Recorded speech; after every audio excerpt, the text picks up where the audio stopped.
12h30.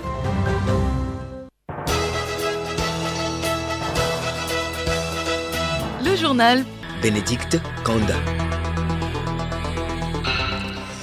Heureuse de vous retrouver pour le journal de la mi-journée. Madame, monsieur, bonjour. Le choléra fait à nouveau parler de lui. Un cas a été détecté il y a une semaine dans la préfecture de Vaud.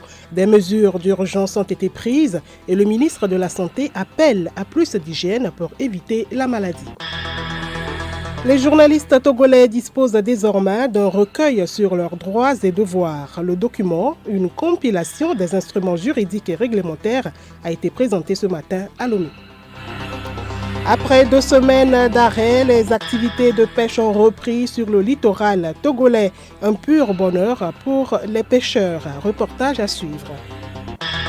Et puis sport à football, 4e chapitre ce mercredi de la D1 féminine. Semassi affronte Unisport pendant que US Amou attend AC Barracuda à Amlamé.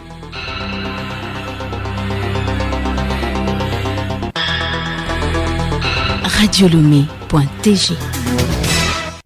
C'était là le sommaire, voici le journal. D'abord, les échos de la primature. Madame le Premier ministre Victoire Tomega-Dogbe a accordé hier 2 audiences. La première est allée au docteur Aïssata Ba Sidibé, représentante résidente de l'UNICEF au Togo.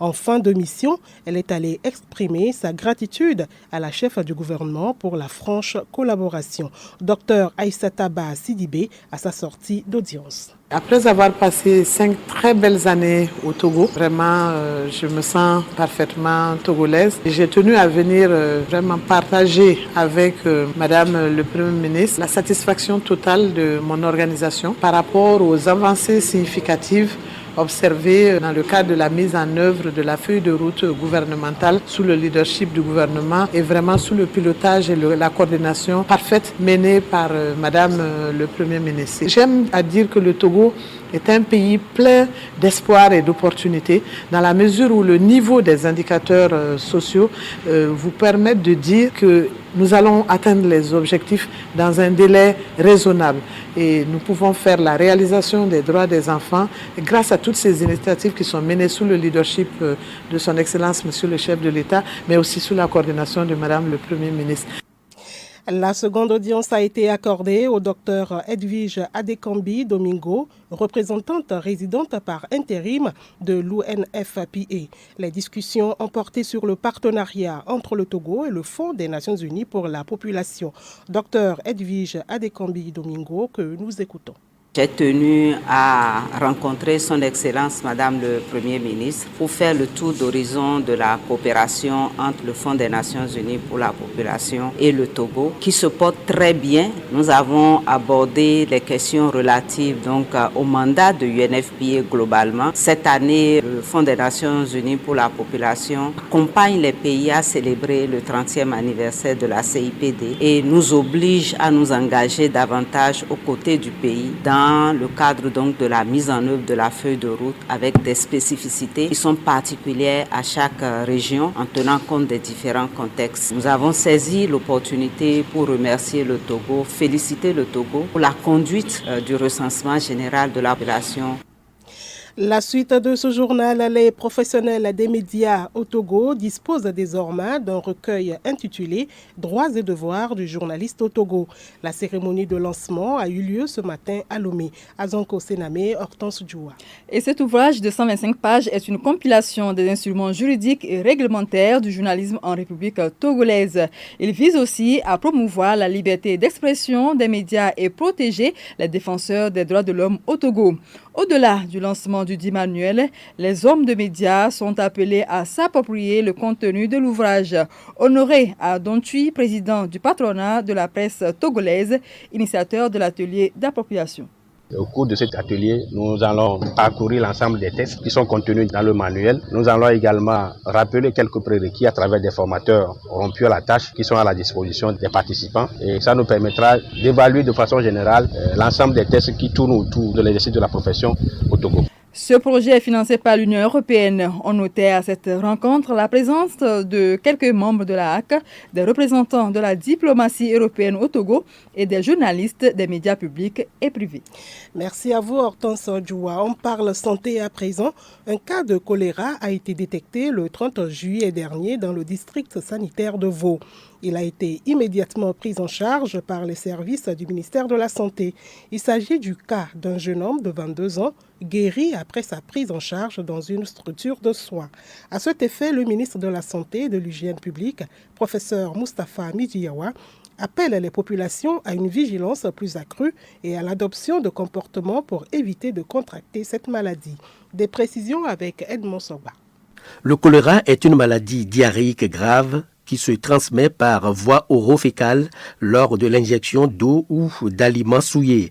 Il se manifeste par une diarrhée aiguë, liquide et abondante accompagnée ou non de vomissements ou de douleurs abdominales. Face à cette situation, le ministère de la Santé et de l'Hygiène publique a pris des dispositions, entre autres, renforcer l'alerte par la détection précoce des cas, assurer la prise en charge gratuite, sensibiliser la population sur les mesures préventives et la conduite à tenir devant des signes de suspicion, renforcer les mesures de prévention et contrôle de l'infection au niveau des communautés. Par ailleurs, le ministère de la Santé et de l'Hygiène publique invite les populations à une vigilance plus accrue et à l'adoption de comportements suivants pour éviter de contracter cette maladie. Laver correctement les mains avec de l'eau saine et du savon, surtout après les sels et avant de manger. Bien cuire les aliments et réchauffer les restes d'aliments avant de les consommer. Bien couvrir les aliments contre les mouches et la poussière. Laver correctement les fruits et les légumes avant de les manger. Boire en tout temps et en tout lieu de l'eau saine, désinfecter à l'eau de javel ou faire bouillir les eaux de pluie de citernes, de rivières, des mares ou des étangs avant de les boire ou de les utiliser.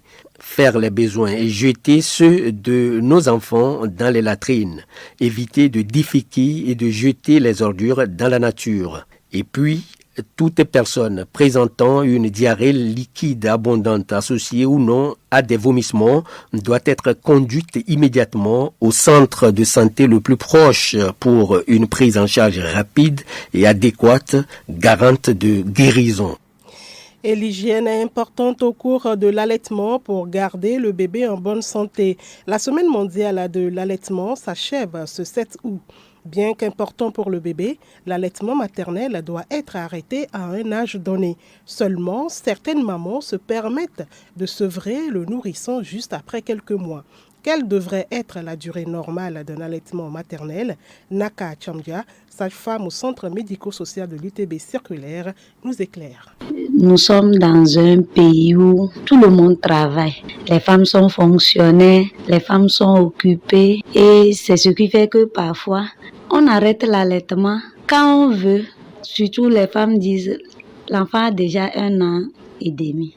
L'enfant a déjà 18 mois. C'est bon parce que elle-même, elle sort, elle n'est pas stable, elle revient fatiguée, l'enfant va continuer par téter. Mais selon ce que on nous a dit à l'école, l'allaitement normal pour qu'on cesse de donner le sein à un bébé, c'est 2 ans.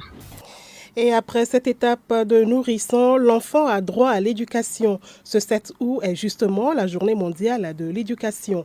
Instituée en 2012 par le Bureau international catholique de l'enfance, cette journée est une occasion pour l'institution de défense des droits de l'enfant de faire le point sur les acquis et les défis à relever en termes d'éducation des enfants. Geneviève Pognon, Léontine Atogima. Alors que l'accès à l'éducation primaire pour tous est l'un des 8 objectifs du millénaire, on constate que les défis à relever sont encore nombreux. Un nombre important d'enfants à travers le monde n'ont pas accès à l'éducation. Les derniers chiffres de l'Institut de statistique de l'UNESCO montrent que près de 58 millions d'enfants âgés d'environ 6 à 11 ans et près de 63 millions d'adolescents n'étaient pas scolarisés en 2012. D'après ce document d'orientation publié en juin 2023 par le rapport mondial de suivi sur l'éducation pour tous, les progrès mondiaux visant à réduire le nombre d'enfants non scolarisés sont au point mort. L'Afrique subsaharienne reste la région la plus touchée. Toutefois, certains pays ont fait d'importants progrès devenant des exemples à suivre, comme le Togo qui a rendu les frais de scolarité et de différents examens gratuits aux cours primaires et secondaires. Aussi, le Togo a initié une assurance maladie aux élèves, School Assure, pour ne citer que ceux-là. Le Bureau international catholique de l'enfance, BICE, partout où il intervient, s'engage en faveur d'un accès égal à l'éducation pour tous les enfants. Le BICE défend également l'accès à une éducation de qualité pour tous les enfants en situation de handicap physique et mental. Léontine Atogima, nous vous l'annoncions également en titre. La pêche a repris sur le littoral togolais. Cela fait suite à 2 semaines de trêve pour des cérémonies rituelles initiées par les communautés de pêcheurs de Lomé à Anéran. Une équipe de Radio Lomé est allée constater de visu cette reprise d'activité à la plage de Kodioviakopé. Reportage Pacom Johnson.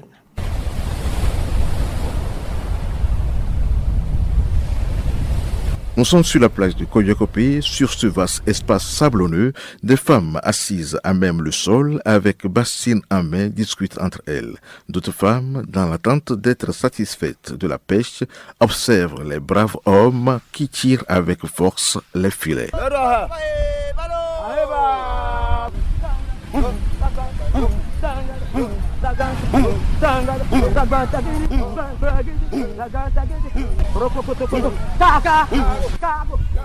Comme tout autre travail, la pêche est une activité qui permet aux populations du littoral de nourrir leurs familles. C'est donc avec joie qu'ils ont repris la pêche. Lorsqu'on nous a coupés pour ces 2 semaines, pour certains parmi nous, cela nous semblait comme si c'était 2 ans. Mais maintenant, nous avons commencé les activités, c'est avec joie. Parce que c'est avec ça que nous subvenons à nos besoins et à celles de la famille. La période d'arrêt a été difficile pour nous. Nous avons dû chercher d'autres moyens de subsistance. Donc nous sommes contents. Avec cette reprise, tout semble timide et le moment n'est pas à l'abondance. Pour les 2 jours que nous avons pêché, cela n'a pas été fructueux comme avant. Pour le moment, on n'a que 5 à 6 bassines, alors qu'avant la trêve, on a jusqu'à 15 voire 20 bassines. Mais on se remet à Dieu, c'est le moment. Les activités halieutiques avaient été interrompues pour respecter la tradition, puissent les mains des ancêtres écouter les prières et que la pêche soit fructueuse.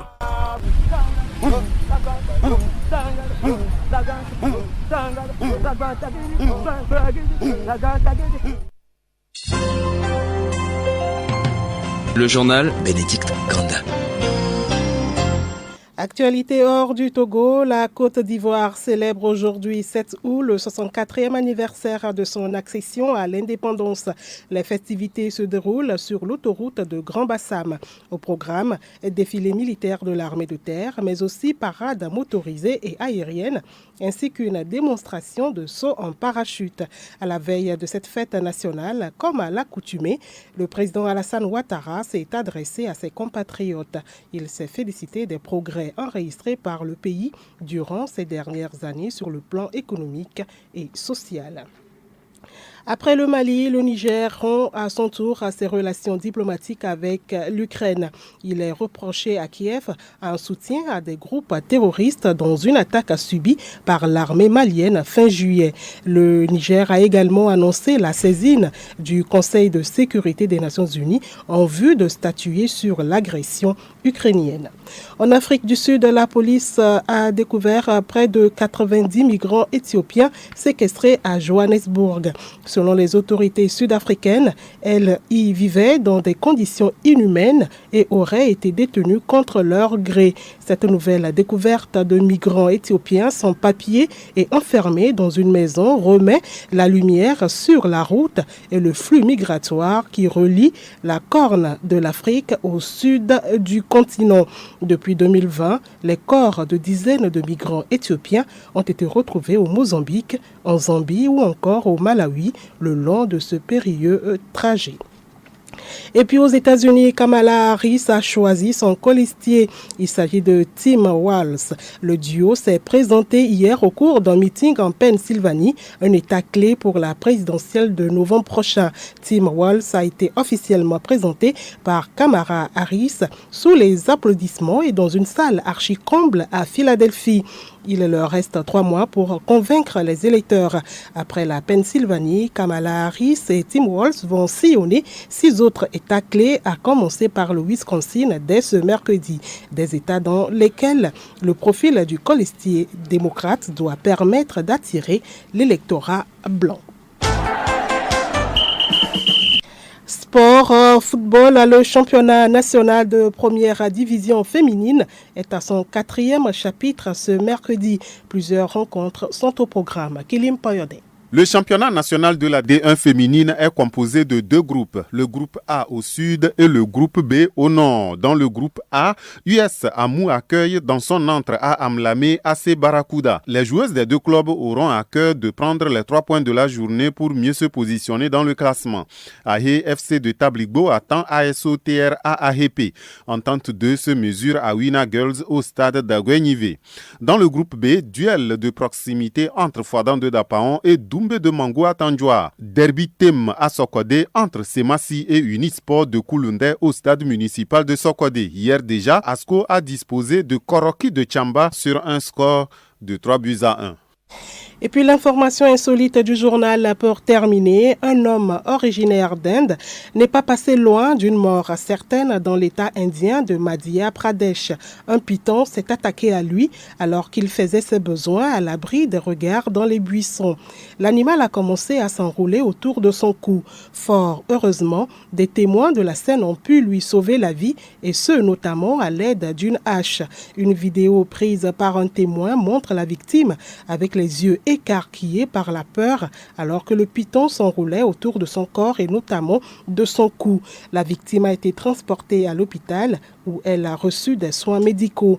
Les autorités locales ont depuis encouragé les habitants à ne pas s'aventurer seuls dans les buissons.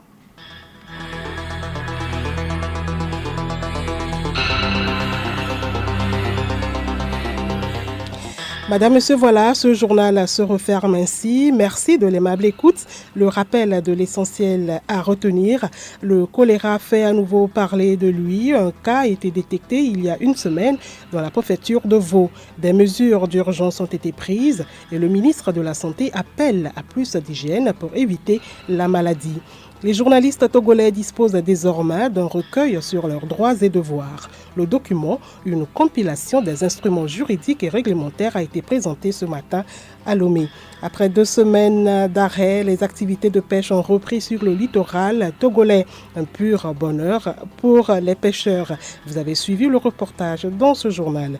Et puis en sport, 4e chapitre ce mercredi de la D1 féminine. Il s'agit du football bien sûr. Semassi affronte Unisport pendant que US Amou attend AC Barracuda à Amlamé.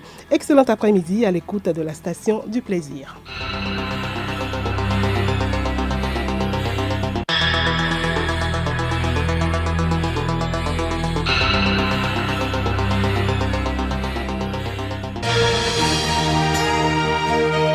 Radio Lomé, boîte postale 434, email radiolomé@radiolomé.tg. Radiolomé.tg. Unis et prospère.